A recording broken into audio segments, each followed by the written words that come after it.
Hello viewers, আজকে আমরা একটি গোল জামা সেলাই করা দেখাবো। প্রথমে আমি একটি গলা তৈরি করে নিয়েছি, তারপর কিছু কাপড় কুচি করে নিয়েছি। কুচি করে নিয়ে গলায় এটা ঝালটের মতো লাগিয়ে নিচ্ছি। সামনের অংশে এই কুচি দেওয়া কাপড়টা কিন্তু অনেক সুন্দর দেখা যায়। ধীরে ধীরে আমি আমার গলার শেপ অনুযায়ী পান পাতা আকৃতি অনুযায়ী আমি কুচিটা লাগিয়ে নিয়েছি। এবার দুই কাঁধ জোড়া লাগিয়ে নিব।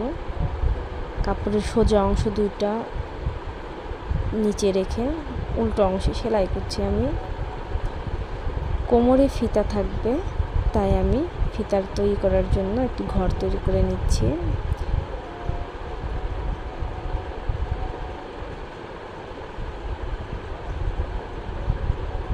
দুই পাশে এইভাবে ফিতা লাগানোর জন্য আমি ঘর করে নিচ্ছি, পট্টি লাগিয়ে নিচ্ছি।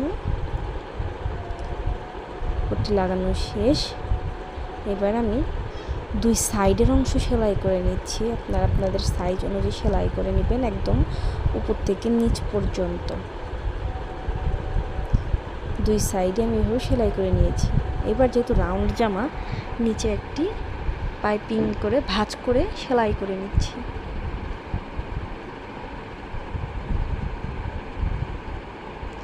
হাতটা আমি ঘটি হাতা দিব, তাই ঘটি হাতার নিচের অংশে প্রথমে কুচি দিয়ে নিয়েছি, তারপর সেখানে একটি লেস লাগিয়ে নিচ্ছি। লেস লাগানো শেষ। অপর হাতাও ঠিক একইভাবে আমি লেস লাগিয়ে নেব। এবার দুই পাশ সেলাই করে নিচ্ছি।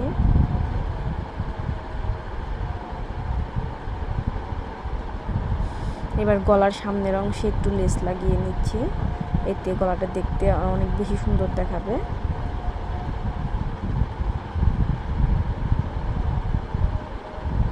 অ্যাশ কালার এই কাপড়টার সাথে সাদা রঙের লেসটা কিন্তু অনেক সুন্দর লাগছে। পুরোটাই একদম পান পাতা আকৃতি করে আমি লেস লাগিয়ে নিলাম।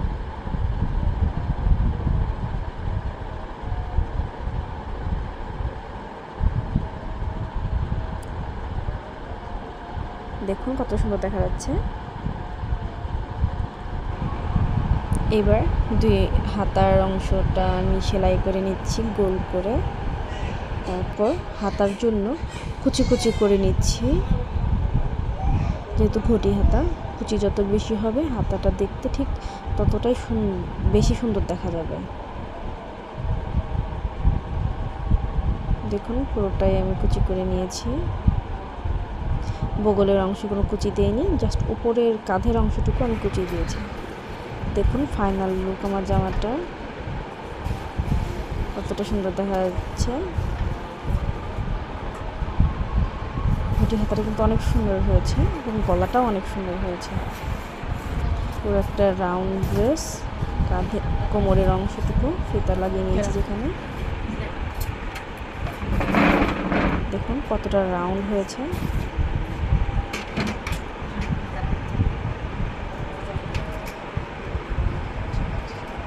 আপনাদের কাছে যদি আমার এই কাজটি ভালো লেগে থাকে, প্লিজ আমার চ্যানেলটি সাবস্ক্রাইব করবেন।